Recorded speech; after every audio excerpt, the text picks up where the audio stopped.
Hello friends, તો આજે આપણે હોળી સ્પેશિયલ જુવારની ધાણીમાંથી ચેવડો કેવી રીતે બનાવવો તેની રેસીપી જોઈએ. ચાલો તો તેને બનાવવાનું શરૂ કરીએ.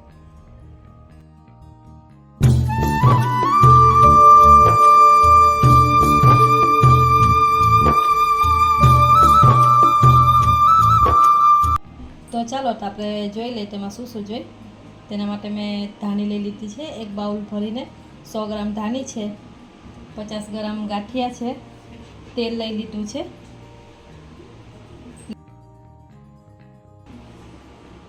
દાળિયાની દાળ લઈ લીધી છે, માંડવી લઈ લીધી છે, જે સિંગ કહેવાય છે ને, કાજુ અને બદામની આ રીતના ચિપ્સ કરી લીધી, બે ભાગમાં કટ કરી લીધા છે મેં, એ લઈ લીધા છે, અને ટોપરાનું ચિપ્સ લઈ લીધી છે. તો ચાલો તેને બનાવવાનું શરૂ કરીએ. આપણે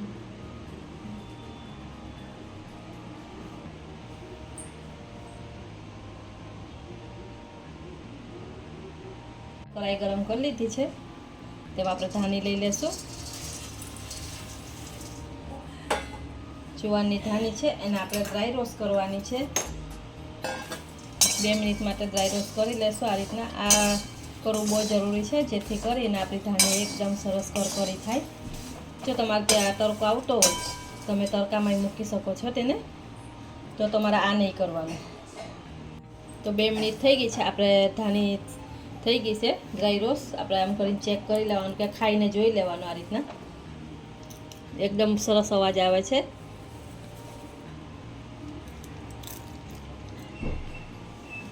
તો આપણે ગેસને બંધ કરી દઈશું. તો એ જ કઢાઈ લઈ લીધી છે, તેમાં આપણે તેલ લઈ લઈશું. 2 મોટી ચમચી તેલ લઈ લીધું છે.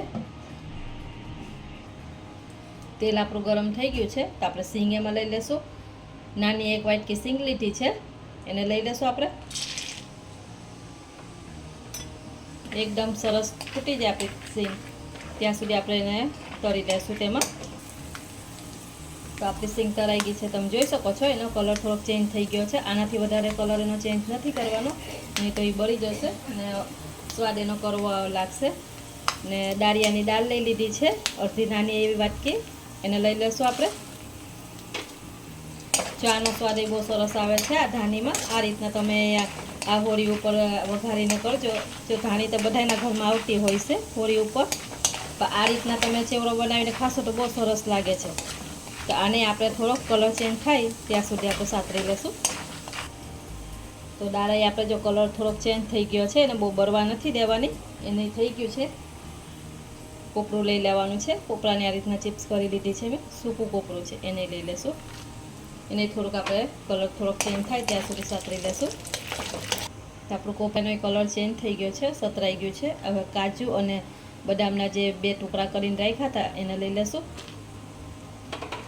એને એકના સાતરી લેશું થોડાક એવા. તો આપણા કાજુ બદામ સતરાઈ ગયા છે, આપણે એક ડીશમાં કાઢી લેશું બધી.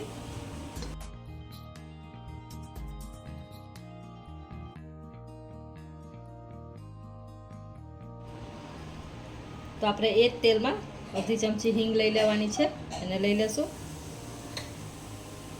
લીમડાના પાન લઈ લીધા છે, 4-5 લીમડાના પાન લઈ લીધા છે, એને લઈ લેશું.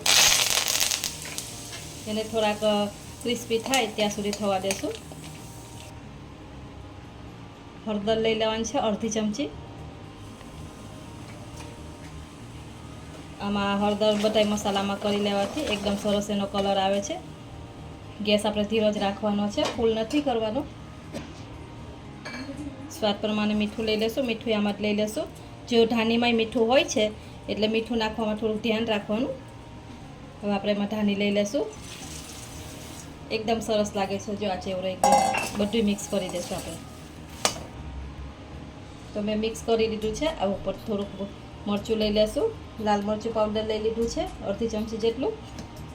અને જે આપણે તરીને રાખ્યા હતા એ બધા લઈ લેશું ડ્રાયફ્રૂટ એમાં. આમાં તીખા ગાંઠિયા લીધા છે, એને આમાં જ લઈ લેશું. મિક્સ કરી દેવાનું છે બધું એક સરખું. તો બધું મિક્સ કરી દઈશ. જો આપણે ધાણી બનીને તૈયાર થઈ ગઈ છે. ધાણીનો ચેવડો એકદમ સરસ લાગે છે. આ રીતના તમે આ હોળી ઉપર બનાવજો અને મને કોમેન્ટ કરજો કે ધાણીનો ચેવડો તમને કેવો લાગે છે. ને જો તમે આમાં પાપડ, ખીચીના પાપડ કે પછી અડદના પાપડ તમે તળીને નાખી શકો છો અને મમરા અને ધાણી અડધી અડધી કરીને નાખી શકો છો. એ રીતના ચેવડો બહુ સરસ લાગે છે. પણ મેં આ રીતના એકદમ જૂના અને પહેલાંની રેસીપી કરી છે. આ રીતના મારા ઘરે આ રીતના જ વઘારતા, મારી મમ્મી આ રીતના જ કરતા હતા. એ જ રીતના મેં કરી છે. તો ચાલો આપણે એક ડીશમાં સર્વ કરી લઈને. તો વિડીયો ગમે તો વિડીયોને લાઈક કરી દેજો, શેર કરી દેજો અને સબસ્ક્રાઈબ કરવાનું ભૂલતા નહીં. તો આવજો, મળશું નવા વિડીયોમાં. બધાયને હોળીની શુભકામના.